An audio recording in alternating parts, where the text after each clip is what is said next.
করবে। বুক ভরা আশা নিয়ে তায়েফের ময়দানে গেলেন।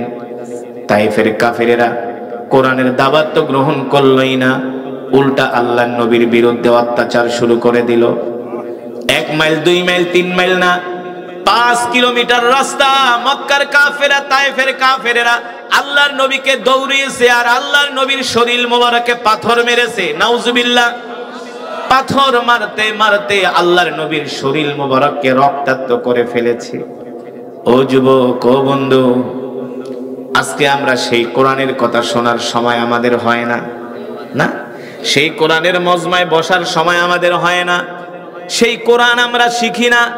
অথচ এই কোরআনের জন্য আল্লাহর নবী রক্ত দিয়েছেন, উহুদের ময়দানে দান্দান মোবারক শহীদ করেছেন। আল্লাহর নবী হাসরের ময়দানে যখন বলবে, উম্মত তোমাদেরকে আমি এত ভালোবেসেছি অথচ তোমরা কোরআন শিখলা না, সেই সময় আল্লাহর নবীর কাছে কি জবাব দিবেন বলেন? যে আল্লাহর নবীকে আল্লাহ তাআলা 70,000 বার জিজ্ঞেস করছে, ইসআলনি ইয়া মুহাম্মদ, ইসআলনি ইয়া মুহাম্মদ, ওগো আমার বন্ধু আপনি আমার কাছে কি চান, আপনি যা চাইবেন আমি আল্লাহ আপনাকে তাই দিব। আল্লাহ তাআলা 1000 বার 2000 বার না, 70,000 বার আল্লাহ তাআলা বলছেন, হাবিব আপনি যা চান আপনাকে তাই দিব।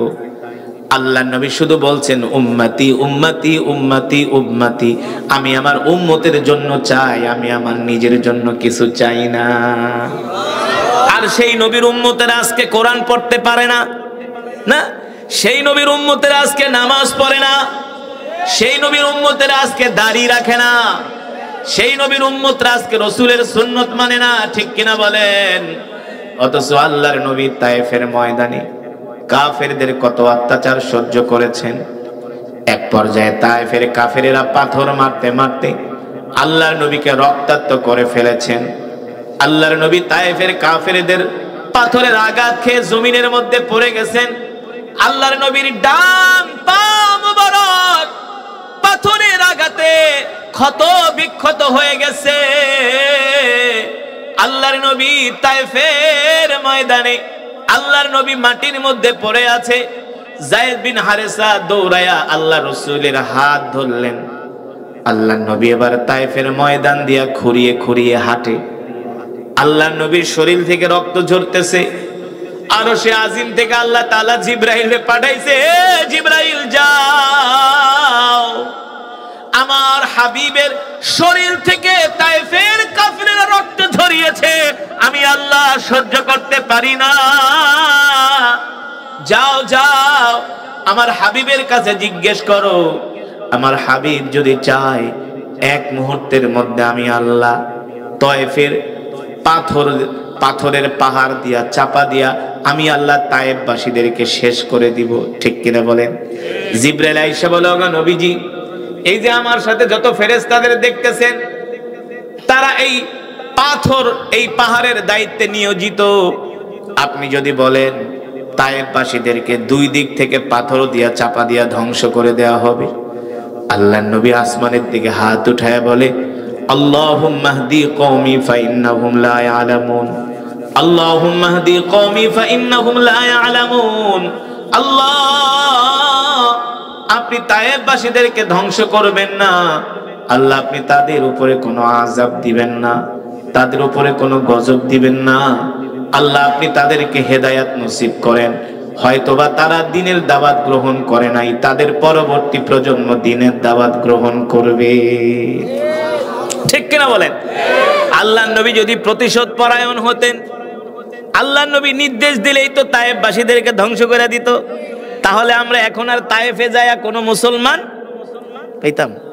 এখন আমরা উমরায় গেলে, হজে গেলে তায়েফে যাই কি যাই না? না, তায়েফে যাই সেই বুড়ির বাড়ি দেখি আল্লাহর নবী যেখানে নামাজ পড়ছেন, না আজকে সেখানে সব মুসলমান আল্লাহু আকবার। মুসলমান সিরাতের কিতাবের মধ্যে আসছে আল্লাহর নবী ক্লান্ত হয়ে গেছে, পরিশ্রান্ত হয়ে গেছে। যায়েদ রাদিয়াল্লাহু তাআলা আনহুকে ডাক দিয়া বলে, যায়েদ দেখো তো আশেপাশে কোনো বিশ্রামের জায়গা আছে কিনা, আমাকে কোথাও নিয়ে বসাও। যায়েদ রাদিয়াল্লাহু তাআলা আনহু আল্লাহর নবীর হাত ধরে একটা আঙ্গুরের বাগানের পাশে নিয়ে আল্লাহর নবীকে বসালেন। আল্লাহর নবী ক্লান্ত শ্রান্ত অবস্থায় একটা বাগানের পাশে গাছে হেলান দিয়ে আল্লাহর নবী বসে আছেন। ওই বাগানের মালিকের নাম ছিল উতবা। নাম কি? নাম শুনছেন? উতবা। এই উতবা ছিল আল্লাহর নবীর দুশমন। তার বাড়ি হলো মক্কায়, তার একটা বাগান ছিল তয়েফে। তিনি দেখেন আল্লাহর নবী রক্তাক্ত অবস্থায় তার বাগানে বসে আছে। উতবার মায়া লেগে গেছে। মুহাম্মদকে তায়েফের মানুষ চিনে নাই, না চিনার কারণে মুহাম্মদের গায়ে পাথর মারছে। আরে মুহাম্মদের মতো এত ভালো মানুষ মক্কার জমিনে একজনও নাই। মুহাম্মদ কোনোদিন মিথ্যা কথা বলে না। মুহাম্মদ মানুষের উপকার করে, কারো ক্ষতি করে না। আল্লাহু আকবার। মুহাম্মদ তো এত ভালো মানুষ, যিনি কিনা মানুষের বোঝাগুলো নিজের মাথায় বহন করে আগায় দেয়। উতবারই মায়া লেগে গেছে, আত্মীয়তার সম্পর্কের একটা দোল খেতে শুরু করছে। আল্লাহর নবীর প্রতি উতবার মায়া লেগে গেছে। উতবা তার গোলামকে ডাক দিছে, মালি তা এদিকে আসো, যাও যাও, ওই যে যুবক বসে আছে তাকে আমি চিনি, তার বাড়ি হলো মক্কায়, সে আমাদের আত্মীয়, এত ভালো মানুষ, দেখো না তার চেহারাটা চাঁদের চেয়েও সুন্দর। এই মানুষের গায়ে কোনো মানুষ হাত দিতে পারে নাকি? তায়েফের মানুষ চিনে নাই, মুহাম্মদকে মেরে রক্তাক্ত করে ফেলেছে। যাও যাও, এক পেয়ালা আঙ্গুর নিয়ে ওই মুহাম্মদকে দিয়ে আসো। এবার উতবার গোলাম মালি এক পেয়ালা আঙ্গুর নিয়ে আল্লাহর নবীর কাছে আসলেন। আল্লাহর নবী 3 দিন পর্যন্ত কিছু খায় না। আল্লাহর নবী আঙ্গুর দেখে খুশি হলেন। একটা আঙ্গুর তিনি হাতে নিয়ে বিসমিল্লাহ বলে মুখে দিলেন। আর উতবার গোলাম মালি ডাক দিয়া বলে, মিন আইনা জিতা, আপনি কোত্থেকে আসছেন? আল্লাহর নবী বলেন, জিতু মিনাল মক্কা, আমি মক্কা থেকে আসছি। বলে, আপনি মক্কা থেকে আসছেন, আপনি কি বললেন? বলে, আমি বিসমিল্লাহ বলছি। বিসমিল্লাহ বললেন, এমন শব্দ তো আমি আজ পর্যন্ত কোনো মানুষের মুখে শুনি নাই। সুবহানাল্লাহ বলেন। আল্লাহর নবী বলে, তুমি শুনবা কিভাবে? তুমি কিভাবে শুনবা? এই কথা তো তায়েফের কোনো মানুষের মুখে শোনার কথা, কারণ তায়েফে তো সব কাফের, এখানে তো মুসলমান নাই। মুসলমান থাকলে না বিসমিল্লাহ বলবে? আল্লাহর নবী ডাক দিয়া বলে, তোমার বাড়ি কোথায়? বলে, আমার বাড়ি হলো নিনাওয়া শহরে। বলে, তোমার বাড়ি যদি নিনাওয়া শহরে হয়, সেখানে আমার একজন ভাই আছে। বলে, নাম কি? আমার ভাইয়ের নাম হলো ইউনুস বাত্তা আলাইহিস সালাম। উতবার গোলাম মালি বলে, আপনি তাকে কিভাবে চিনেন? সে তো নবী। ইউনুস আলাইহিস সালাম তো নবী, আপনি তাকে কিভাবে চিনেন? আল্লাহর নবী বলে, আমি কেন চিনব না? ইউনুস আলাইহিস সালাম নবী, আমিও নবী। এই কথা শোনার পরে ওই উতবার গোলাম মালি আল্লাহর নবীর হাত মোবারক একটা চুমু দিছে। বলে, তাহলে আপনি কি শেষ জামানার পয়গম্বর? বলে, আমি শেষ জামানার পয়গম্বর। বলে, হ্যাঁ, আমি আমাদের ধর্মীয় কিতাবের মধ্যে শুনেছি শেষ জামানায় একজন নবীর আবির্ভাব হবে, যার নাম হবে মুহাম্মদ ইবনে আব্দুল্লাহ, যিনি কালেমার দাওয়াত দেওয়ার জন্য তয়েফে আসবে। ওগো নবী, আমি সেই দিন থেকে আমাদের ধর্মীয় কিতাবে আপনার নাম পড়ে আমি তায়েফের এই খেজুরের বাগানে, আঙ্গুরের বাগানে গোলামি করতেছি আপনাকে পাওয়ার জন্য। আপনি আর দেরি করবেন না, আপনি এখনই আমাকে কালেমা পড়ায় মুসলমান বানায় দেন। এবার উতবার গোলাম মালিক আল্লাহর নবী কালেমা পড়ায় মুসলমান বানায় দিলেন। দূর থেকে উতবা তাকায় তাকায় দেখতেছে আল্লাহর নবীর সাথে তার গোলাম হাসি দিয়া কথা বলতেছে। এবার উতবা চিন্তা করে মনে মনে, এতদিন কালেমার দাওয়াত ছিল মক্কায়, এখন চলে আসছে তায়েফে, আমার গোলাম মালিক কালেমা পড়া মুসলমান হইছে। এই কথা যদি তায়েফের মানুষ, মক্কার মানুষ জানে, তাহলে সবাই আমাকে ধিক্কার দিবে যে তোমার গোলাম কিভাবে কালেমা পড়া মুসলমান হইল। মুহাম্মদের তুমি এত বড় দুশমন। উতবা তার গোলামকে ডাক দিছে, এদিকে আস, এই যুবকের সাথে তো কি কথা বলস? বলে, বললে আপনার সমস্যা কি? কারে বেটা, এই যুবককে কি আমার চেয়ে তুই বেশি চিনস নাকি? সে তো আমাদের আত্মীয়, সে তো হলো হুয়া মাজনুন, একটা পাগল কন্যা, উযুবিল্লাহ। সে হলো হুয়া সাইন, সে হলো একটা জাদুকর। আল্লাহর রাসূলকে যখন এই কথা বলতেছে, উতবার গোলাম মালি বলে, আপনি তো একটু আগে এই যুবকের প্রশংসা করলেন, ঠিক না? আপনি তো আঙ্গুর দিলেন, আপনি তো বললেন তার মতো এত ভালো মানুষ মক্কার জমিনে একজনও নাই। আপনি এখন তার বিরোধিতা কেন করতেছেন? এবার উতবা চুপ করে আছে। উতবার গোলাম মালি বলে, শোনেন, আপনি আমার মনিব হইতে পারেন, আমি আপনার কাছে সত্য কথাটা প্রচার কইরা দেই। আপনি যাকে পাগল বলতেছেন, জাদুকর বলতেছেন, আসলে সে পাগল না, জাদুকর না, সে হলো আল্লাহর নবী, সে হলো আল্লাহর নবী। আমি তার হাতে হাত রেখে কালেমা পড়ে মুসলমান হয়ে গেছি। কই করছস কে? সে সত্য নবী, সে আখেরি পয়গম্বর, যার পরে আর কোন নবী আসবে না, যিনি হলেন রাহমাতুল লিল আলামিন। ঠিক কিনা বলেন? আল্লাহ তাআলা কোরআনুল কারীমের মধ্যে সে কথাই বলছেন, ওয়ামা আরসালনাকা ইল্লা রাহমাতাল লিল আলামিন। আল্লাহু আকবার।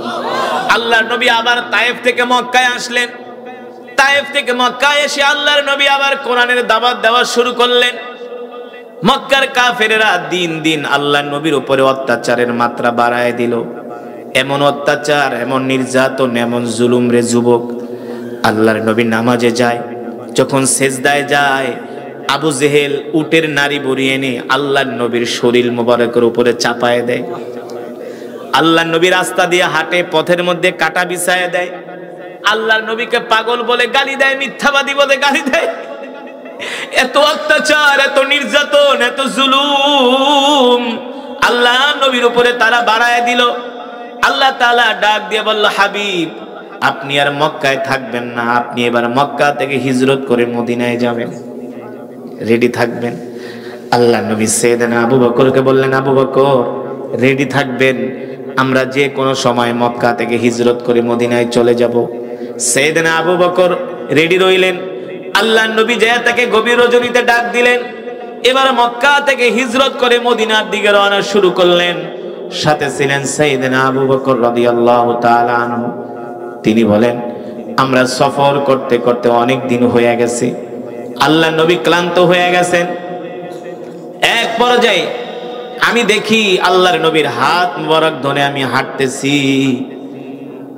রাস্তার মধ্যে যত পাথরগুলো সব আল্লাহর নবীকে দেখে সালাম দিতেছে। পাথরগুলো আল্লাহর নবীকে সালাম দেয়, গাছগুলো আল্লাহর নবীকে সালাম দেয়। আল্লাহর নবী ডাক দিয়া বলে, এ পাথর, সালাম দাও। কারণ কি? বলে, কেন সালাম দিব না? আপনি কি মনে করছেন আপনাকে আমরা চিনি নাই? আপনি শুধু মানুষের নবী না, আপনি আমাদেরও নবী। জোরে বলেন সুবহানাল্লাহ। গাছগুলো আল্লাহর নবীকে সালাম দেয়। সাতিশ শাজারু নাতাকাল হাজারু শাক্কাল কমারু বিইশারাতিহি। আল্লাহর নবীকে গাছ সালাম দেয়, পাথরগুলো সালাম দেয়। শুধু এখানেই শেষ না, আল্লাহর নবী যখন পাথরের উপরে পাড়া দেয়, শক্ত পাথর তুলার মতো নরম হয়ে পাথর ডেবে যায়। সাইয়েদনা আবু বকর বলে, আল্লাহর নবী সফর করতে করতে ক্লান্ত হয়ে গেছেন। আমি বললাম, নবীজি, একটু আমাকে খেদমত করার সুযোগ দেন। আমি আল্লাহর নবীকে আমার কোলে তুলে নিলাম। আমি আল্লাহর নবীকে আমার কোলে তুলে নিলাম। এবার আমি পাথরের উপর দিয়ে হাঁটতেছি, দেখি পাথরগুলো তুলার মতো নরম হয়ে যায়। আর পাথরগুলো ডাক দিয়া বলে, আবু বকর, এই যে আপনার পায়ের নিচে আমরা পাথরগুলো নরম হয়ে যাচ্ছি, এটা আপনার বরকতে না, আল্লাহর নবীর বরকতে। আল্লাহর নবীর বরকতে। সাইয়েদনা আবু বকর বলেন, এবার আমি আল্লাহর নবীকে আমার কোল থেকে নামাই দিলাম। এখন আমি পাথরের উপর পাড়া দেই, পাথর তো আর আগের মতো নরম হয় না। পাথর কেন আগের মতো নরম হবে? সাইয়েদনা আবু বকর তো আর নবী না, ঠিক কিনা বলেন? তিনি তো নবী। এই কারণে পাথরগুলো তুলার মতো নরম হয়ে যায়। আকাশের মেঘমালা আল্লাহর নবীকে ছায়া দেয়। সুবহানাল্লাহ বলেন।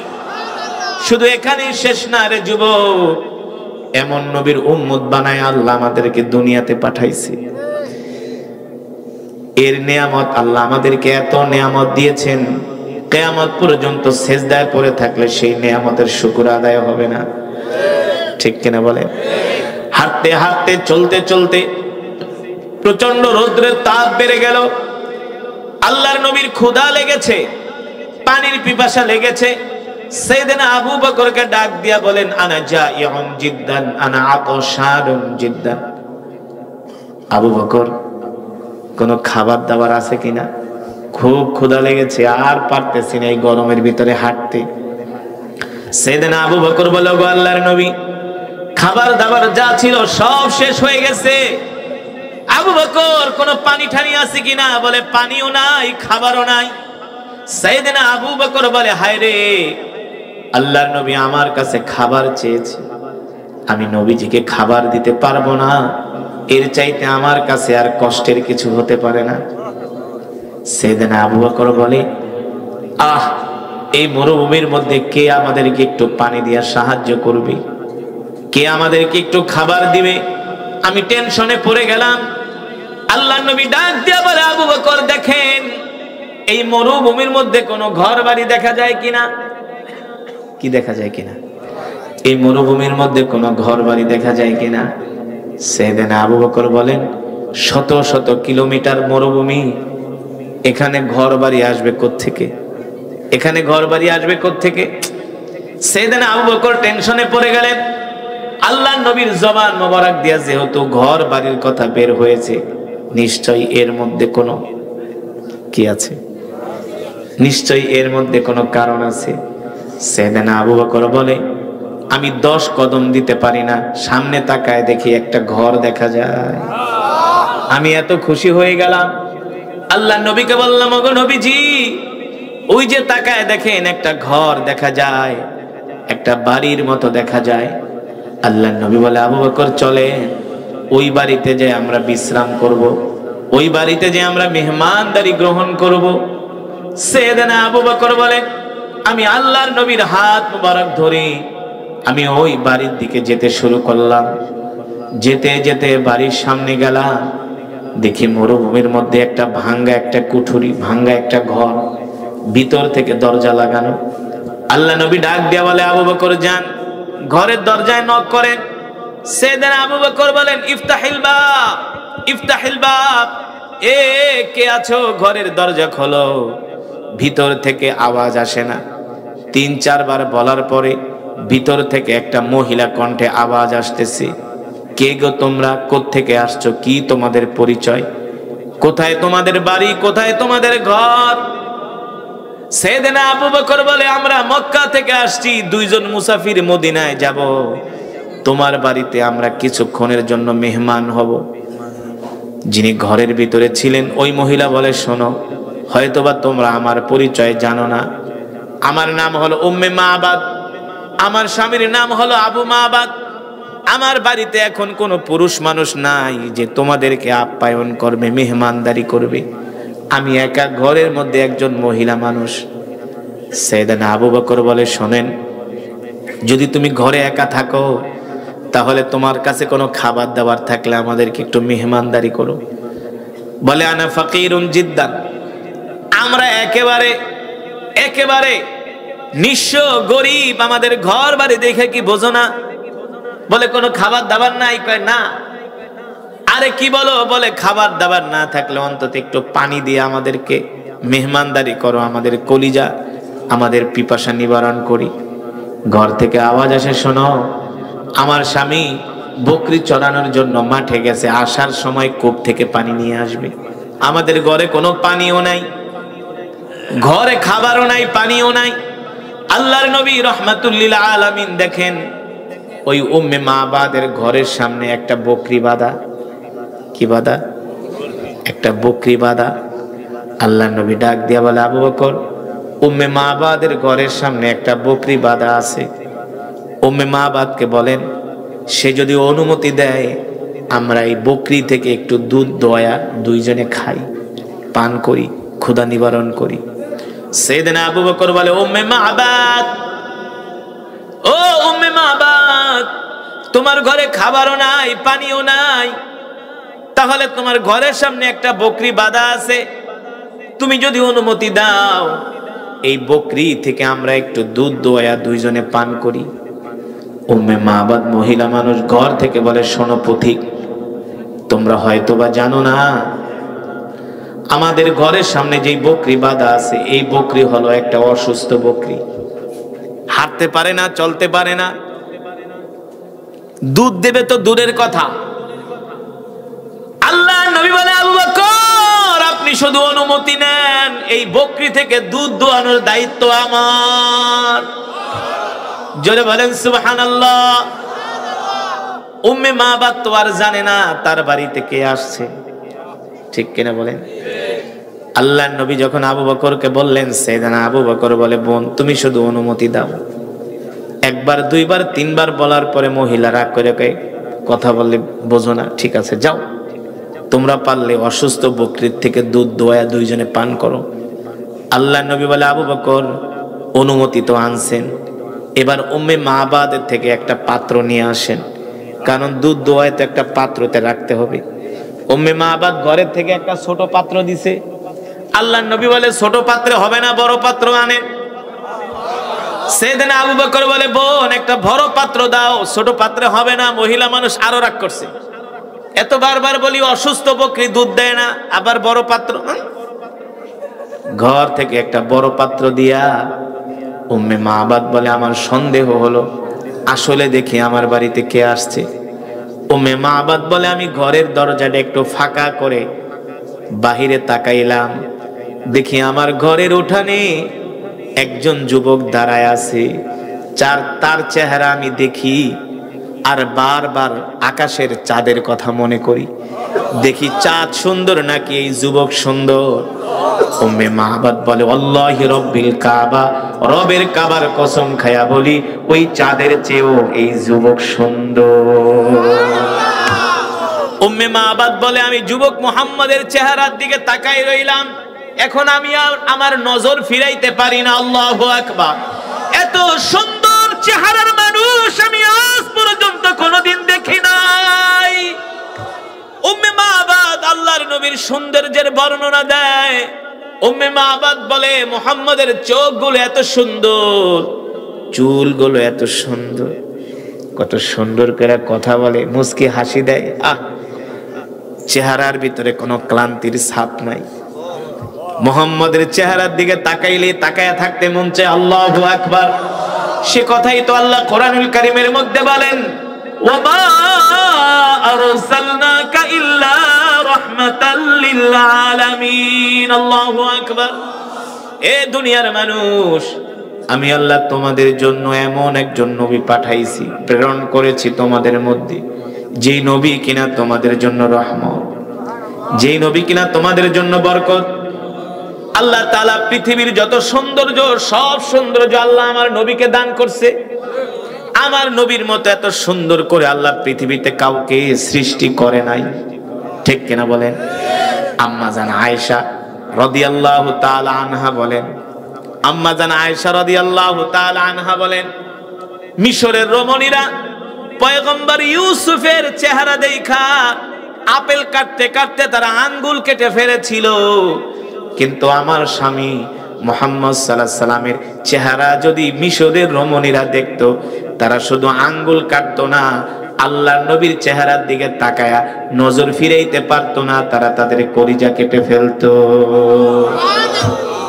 এত সুন্দর করে আল্লাহ আমার নবীকে সৃষ্টি করেছেন, সুবহানাল্লাহ বলে।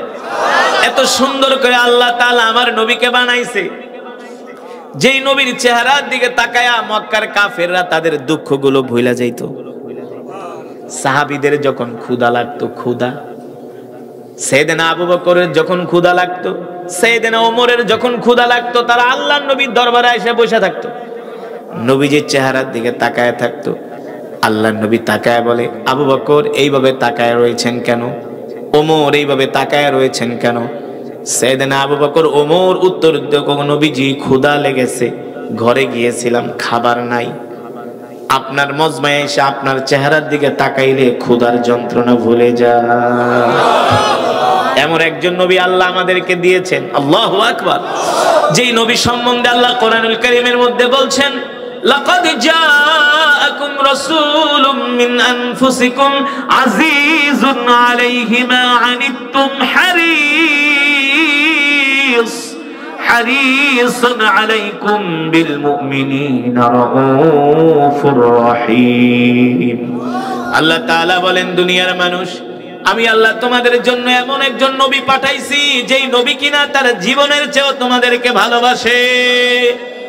যেই নবী কিনা তার পরিবার চেয়েও তোমাদেরকে ভালোবাসে, সুবহানাল্লাহ বলে, যেই নবী কিনা তার আত্মীয় স্বজনের চেয়েও তোমাদেরকে ভালোবাসে, এমন একজন নবী আল্লাহ তাআলা আমাদেরকে দান করেছেন। খুশি নাকি বেজার? এবার উম্মে মাবাদ বলে, আমি ঘর থেকে একটা বড় পাত্র দিলাম, দেখি পয়গম্বর মুহাম্মদ সাল্লাল্লাহু আলাইহি সাল্লাম ওই পাত্র নিয়ে বকরির কাছে যাইতেছে। অসুস্থ বকরি আল্লাহর নবীকে দেখার সাথে সাথে সুস্থ হয়ে গেছে। শুধু সুস্থই হয় নাই, এবার বকরি আল্লাহর নবীকে সালাম দেয়, আসসালামু আলাইকা ইয়া রাসূলুল্লাহ। আল্লাহর নবী বলে, বকরি সালাম দিলা? বলে, সালাম কেন দিব না? আপনি কি মনে করছেন আপনাকে কি চিনি নাই? আপনি শুধু মানুষের নবী না, আপনি আমারও নবী। জোরে বলেন সুবহানাল্লাহ। ওগো নবীজি, আমি ছিলাম অসুস্থ, আপনাকে দেখার পরে আমি সুস্থ হয়ে গেছি। আল্লাহর নবী এবার বকরিকে ডাক দিছে, এদিকে আসো। বকরি দৌড়ায় আইসা আল্লাহর নবীর কোল মোবারকে উঠছে। এবার বকরি তার মাথা মুখটা আল্লাহর নবীর কানের কাছে নিয়ে বকরির মনের দুঃখগুলো বলে। বকরির চোখ দিয়া পানি পড়ে, বলে, নবীজি দেখেন, আমি এত বছর ধরে অসুস্থ, আমার মালিক আমাকে ঘাস খাওয়ায় না, আদর করে না, যত্ন করে না, আমি দুধ দিতে পারি না, এই কারণে আমাকে কোথাও নিয়ে যায় না, আমাকে ঠিক মতো খাবার দেয় না। আপনি তো রহমাতুল লিল আলামিন, আপনি তো আমারও নবী, আপনাকে দেখে আমি সুস্থ হয়ে গেছি। আল্লাহু আকবার। এবার আল্লাহর নবী বকরির মাথায় হাত দিয়া বলে, তুমি আর কোনোদিন অসুস্থ হবে না, আল্লাহ তোমাকে দুনিয়াতে যতদিন রাখবে তুমি সুস্থতার সাথে বাঁচবে। আল্লাহু আকবার। উম্মে মাবাদ বলে, আমি ঘর থেকে তাকায় তাকায় দেখি ওই যুবক মুহাম্মদ বকরির সাথে কথোপকথন করতেছি। এবার আল্লাহ নবী ডাক দিয়া বলে, বকরি, আমরা দুইজন মুসাফির, কিছু মনে করো না, তোমার থেকে একটু দুধ দোয়াইতে চাই। বকরি দুই পা দুই দিকে দিয়া বলে, ওগো নবীজি, আপনি আমার থেকে দুধ দোয়া খান। আল্লাহর নবী বিসমিল্লাহ বলে বকরির স্তনে হাত দেওয়ার সাথে সাথে পুরো স্তন দুধে ভরপুর হয়ে গেছে। বকরি ডাক দিয়া বলে, গো আল্লাহর নবী, আর দুধের বার সইতে পারি না, তাড়াতাড়ি করে দুধ দহন করেন। এবার আল্লাহর নবী নিজে দুধ দহন করলেন। দুধ দোয়া পাত্র ভরে গেছে, বড় পাত্র। উম্মে মাবাদ সব কিছু তাকায় তাকায় দেখতেছে। হায় রে, এমন আজব মেহমান তো আমরা আজ পর্যন্ত কোনোদিন দেখি নাই। এবার দুধ দোয়ানোর পরে আল্লাহর নবী বলে, আবু বকর পান করেন। সেদিন আবু বকর বলে, না, আপনি আগে পান করেন। আল্লাহর নবী বলে, না না না, আপনি আগে পান করেন। দেখেন কেমন নবী, নিজে না খায়া আগে সাহাবীকে খাওয়ায়, আগে সাহাবীকে। আর আমরা হইলে কি করতাম? নিজে বাঁচলে বাপের নাম না। আল্লাহর নবী নিজে খায় না, সাহাবীকে খাওয়ায়। সাহাবী পান করার পরে আল্লাহর নবী নিজে পান করলেন। আল্লাহর নবী বলে, আবু বকর দেখেন তো দুধের অবস্থা কি। সাইয়েদনা আবু বকর রাদিয়াল্লাহু তাআলা আনহু বলে, ও আল্লাহর নবী, যেমন দুধ তেমন আছে, এক ফোঁটাও কমে না, এক ফোঁটাও কমে নাই। আল্লাহর নবী বলেন, যান এবার দুধের পাত্রটা উম্মে মাবাদের ঘরে দিয়ে আসেন। সাইয়েদনা আবু বকর বলে, উম্মে মাবাদ, নাও, তুমি খেও, তোমার স্বামীকে খাওয়াও। আমরা দুইজন চলে গেলাম, আবার মদিনার দিকে যাত্রা শুরু করলেন। উম্মে মাবাদ বলে, আমি আর ঘরে থাকতে পারলাম না, ঘরের দরজাটা খুলে আমি লাফ দিয়ে ঘরের উঠানে পড়ে গেলাম। দেখি আমার পুরা বাড়ি জান্নাতের ঘ্রাণে, খুশবুতে আমার বাড়ি পুরা ঘ্রাণ ছড়ায় গেছে। যুবক মুহাম্মদের শরীরের ঘ্রাণে আমার বাড়ি পুরা ঘ্রাণ হয়ে গেছে, আমার বাড়ির চেহারা পাল্টায় গেছে। বলে, দেখি যুবক মুহাম্মদ মদিনার দিকে যায়, আর আকাশের মেঘমালা যুবক মুহাম্মদকে ছায়া দেয়। তার শরীরে রৌদ্রের আলো লাগে না, তার শরীরে রৌদ্রের আলো লাগে না। আমি ডাক দিয়া বলে, এ মেহমান, বরকতের মেহমান, তোমরা যেও না, তোমাদের মতো বরকতের মেহমান আমি আজ পর্যন্ত কোনোদিন দেখি নাই। আল্লাহু আকবার। জোরে বলেন আল্লাহু আকবার। যখন বিকাল বেলা হয়ে যায়, উম্মে মাবাদের স্বামী আবু মাবাদ বকরি চড়ায় বাড়িতে আসে। আয়েশা দেখে বাড়িতে ঘ্রাণ আর ঘ্রাণ। স্ত্রীকে ডাক দেয়, ইয়া জাওজি তাল উখরুজু মিনাদ দার, দরজা খুইলা বাইরে আসো। ব্যাপার কি, আজকে বাড়িতে এত ঘ্রাণ? উম্মে মাবাদ বলে, স্বামী গো, আসেন, আরো ঘটনা আছে। শুধু ঘ্রাণ না, দেখেন অসুস্থ বকরি সুস্থ হয়ে গেছে। এটা কিভাবে সম্ভব? বলে, হ্যাঁ, আপনি যখন সকালবেলা বের হয়ে গেছেন, দুপুরবেলা দুইজন মানুষ আমাদের বাড়িতে আসছে, একজনের চেহারা এত সুন্দর, যাকে এক নজর দেখার পরে মনে হয়েছে কত বছরের না আপন মানুষ সে, তাকে বিদায় দিতে মন চায় নাই, কলিজা ছিঁড়ে গেছে। বলো কি কোত্থেকে আসছে? কিছু বলছে, বলে মক্কা থেকে আসছে। বলো কি মক্কা থেকে আসছে? কোথায় গেছে? বলে মদিনায়। আবু মাহমুদ বলে বলো কি তিনি তো আখিরি জামানার পয়গম্বর, যাকে পাওয়ার জন্য আমি এই মরুভূমির মধ্যে ঘর বানাইছি। আর থাকবো না এখানে, চলো তাড়াতাড়ি করে মদিনায় যায়া সেই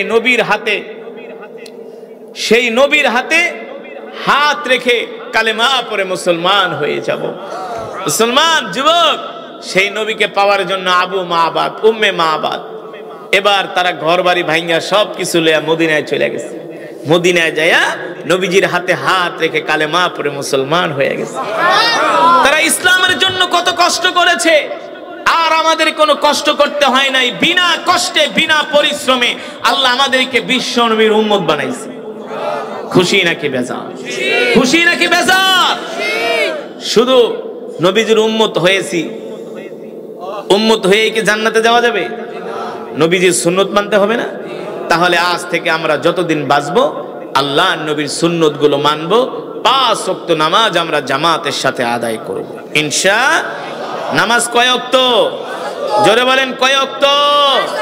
5 ওয়াক্ত নামাজ। আর রাসূলের সুন্নত গুলো আমরা মানবো। আফসুস সালাম, এক মুসলমান আর এক মুসলমানকে সালাম দিব। ওয়াতিমুত তাআম, ক্ষুধার্তদেরকে খাওয়াবো।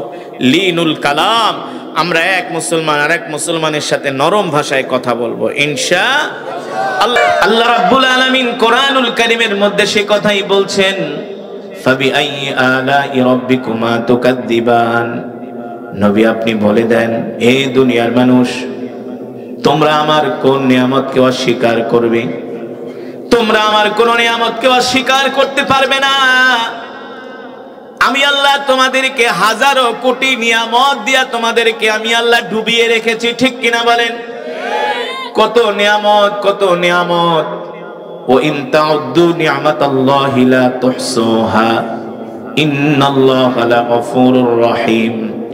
আল্লাহ রাব্বুল আলামিন বলেন, দুনিয়ার মানুষ, আমি আল্লাহ তোমাদেরকে যে কত নিয়ামত দিয়েছি, এই নিয়ামত তোমরা কিয়ামত পর্যন্ত গণনা করে শেষ করতে পারবে না, ঠিক কিনা বলেন? ও মুসলমান, যে কোরআন আমি আপনাদের সামনে তেলাওয়াত করলাম, এই কোরআন আল্লাহ তাআলা বিশ্ব নবীর উপরে নাজিল করেছেন। আল্লাহ তাআলা বিশ্ব নবীর উপরে কোরআন নাজিল করে আল্লাহ তাআলা নবীকে বলে দিয়েছেন, নবী ইন্না আনজালনা ইলাইকা যিকরা লিতুবাইয়িনা লিন-নাস। নবী আমি আল্লাহ আপনাকে যে কোরআন দিয়েছি, এই কোরআন চাইলে আমি পয়গম্বর ইব্রাহিমকে দিতে পারতাম, ঠিক কিনা বলেন? এই কোরআন আমি চাইলে মুসা কালিমুল্লাহকে দিতে পারতাম। এই কোরআন আমি চাইলে ইউনুসকে দিতে পারতাম। এই কোরআন আমি চাইলে দাউদকে দিতে পারতাম। কিন্তু আমি আল্লাহ এই কোরআন কোন পয়গম্বরকে দেই নাই। এই কোরআন আমি আমার হাবিবের জন্য রেখে দিয়েছি। আল্লাহু আকবার। সুতরাং নবী আপনার এত সম্মান, এত মর্যাদা একমাত্র কোরআনের কারণে, ঠিক কিনা বলেন? আল্লাহর নবীর এত মর্যাদা, এত সম্মান সব পয়গম্বরের চেয়ে আল্লাহ রসুলের মর্যাদা বেশি, ইজ্জত বেশি, সম্মান বেশি। কিসের কারণে? আরো জোরে বলেন। আল্লাহ তাআলা সে কথাই বলছেন, ইন্না আনজালনা ইলাইকা যিকরা লিতুবাইয়িনা লিন-নাস। নবী আমি আল্লাহ আপনাকে যে কোরআন দিয়েছি, এই কোরআন নিয়ে আপনি ঘরে বসে থাকবেন না। এই কোরআন দিয়ে আপনি মক্কার কাফেরদেরকে দাওয়াত দেন। সুবহানাল্লাহ বলেন।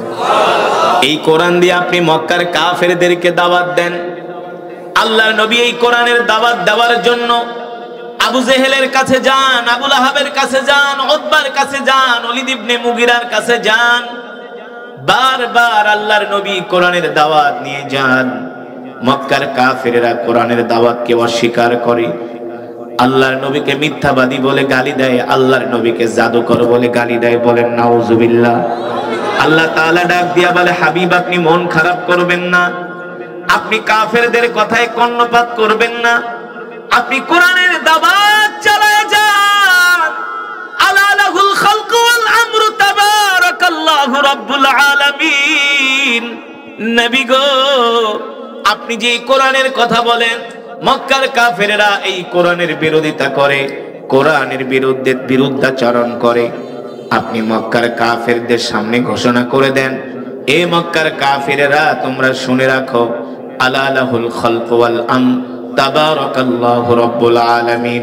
মক্কার কাফেররা শুনে রাখো, আমি আল্লাহর পয়গম্বর মুহাম্মদ সাল্লাল্লাহু আলাইহি সাল্লাম ঘোষণা করতেছি, তোমরা যতই কোরআনের বিরোধিতা করো, যতই কোরআনের বিরোধিতা করো না কেন, যতই তোমরা কোরআনের বিরুদ্ধাচরণ করো না কেন, আমি আল্লাহর পয়গম্বর মুহাম্মদ সাল্লাল্লাহু আলাইহি সাল্লাম কোরআনের কথা বলেই যাব, কোরআনের বিধানের কথা বলেই যাব। শুধু কোরআনের বিধানের কথাই বলবো না, আজকে আমি তোমাদের সামনে ঘোষণা করতেছি, এই আসমান যার আইন চলবে তার, আল্লাহু আকবার। জমিন যার বিধান চলবে তার। আল্লাহর পয়গম্বর বিশ্বনবী রাহমাতুল লিল আলামিন মক্কার কাফেরদের রক্ত চক্ষুকে উপেক্ষা করে আল্লাহর কোরআনের দাওয়াত দিয়েছেন, ঠিক কিনা বলেন? মালিক যার জবানের কালাম, যিনি এই সূরাটা নিজে তেলাওয়াত করবে, সুবহানাল্লাহ বলেন। আল্লাহ তাআলা সূরাতুর রহমান নিজে তেলাওয়াত করে শোনাবেন। শুনতে মন চায়? আল্লাহ তাআলার জবানে কুদরতি কণ্ঠে কোরআনুল কারীমের তেলাওয়াত শুনতে মন চায়? এই তেলাওয়াত কারা শুনতে পারবে? আপনাদের মতো যারা আল্লাহর পাগলেরা শীতের ভিতরে বসে বসে কোরআন শুনছে। কোনো গাঞ্জটি গাঁজা খাওয়াইন না, মদ খাওয়াইন না, ইয়াবা খাওয়াইন না। কোনো জুয়ারি চরিত্রহীন লম্পট আল্লাহ তাআলার জবানে এই কালাম শুনতে পারবে না। এতই সোজা। কম্বলের নিচে বসে বসে ফেসবুক টিপবা আর জান্নাতে চলে যাবা। জান্নাত কি টাঙ্গাইলের চমচম? হ্যাঁ, জান্নাত কি টেকেরাটের রসগোল্লা নাকি? জান্নাত পেতে হলে কষ্ট করতে হয়, ঘাম ঝরাতে হয়, রক্ত দিতে হয়, জীবন দিতে হয়, ঠিক কিনা বলেন? হ্যাঁ, যে সূরা আমি পড়লাম, ফাবি আইয়ি আলা রাব্বিকুমা তুকাযযিবান, আল্লাহ তাআলা বলে, এ বান্দা কিভাবে নাফরমানি করস, কিভাবে তোরা আমার সাথে নাফরমানি করস, আমার বিধানকে অস্বীকার করস। কে বলছেন? জোরে বলেন, কে বলছেন? আল্লাহ তাআলা। ফাবি আইয়ি আলা রাব্বিকুমা তুকাযযিবান, আমার কোন নিয়ামতটাকে তোরা অস্বীকার করবি? আলাম নাজআল লাহু আইনাইন ওয়া লিসানান ওয়া শাফাতাইন ওয়া হাদাইনাহুন নাজদাইন। আল্লাহ তাআলা বলে, বান্দা তুই তোর 3.5 হাত বডির দিকে তাকায় দেখ, আমি আল্লাহ কত নিয়ামত তোর 3.5 হাত বডির মধ্যে দান করেছি। যেই 2টা চোখ আমি তোদেরকে দিয়েছি, আমি আল্লাহ যদি চোখের পাওয়ার নিয়ে যাই, পৃথিবীর কোন ডাক্তার সারা পৃথিবীর বিনিময়ে তোকে 2টা চোখ দিতে পারবে না। পারবে? পারবে? এই যে কথা বলতেছি, এই জবান যদি আল্লাহ নিয়ে যান, এই জবান যদি আল্লাহ নিয়ে যান, আল্লাহ যদি বাক রুদ্ধ করে দেন, পৃথিবীর কোন ডাক্তার পারবে এই জবান ফিরিয়ে দিতে? কিন্তু গাঞ্জটিরা বোঝে না, গাঁজা খাওয়াইনারা বোঝে না, নাফরমানেরা বোঝে না, মুনাফিকরা বোঝে না, নামাজ পড়ে না, মসজিদে আসে না, ওয়াজ মাহফিলে আসে না, চায়ের দোকানে বসে বাংলা সিনেমা দেখে আর দাঁত ভেটকায় ভেটকায় হাসে, ঠিক কিনা বলেন? মসজিদের কাছেই চায়ের দোকান, চায়ের দোকানে মানুষের অভাব নাই, অথচ মসজিদে মুসল্লি নাই। হ্যাঁ, কথা বলেন। আল্লাহ তাআলা বলছেন কোরআনে, আল্লাহ রাগ করে বলছেন, ইয়া আইয়ুহাল ইনসানু মা গাররাকা বিরাব্বিকাল কারীম। এ মানুষ, পৃথিবীর কোন শক্তি তোকে আমার কাছ থেকে দূরে সরায় রাখে? আল্লাযী খালাকাকা ফাসাওয়াকা ফাআদালাক, আমি আল্লাহ তোমাদেরকে সুন্দর করে সৃষ্টি করেছি, সুগঠিত করেছি। ফি আইয়ি সূরাতিন মা শাআ রাক্কাবাক, আমি আল্লাহ যেমন চেয়েছি তেমন করে তোমাদেরকে বানিয়েছি।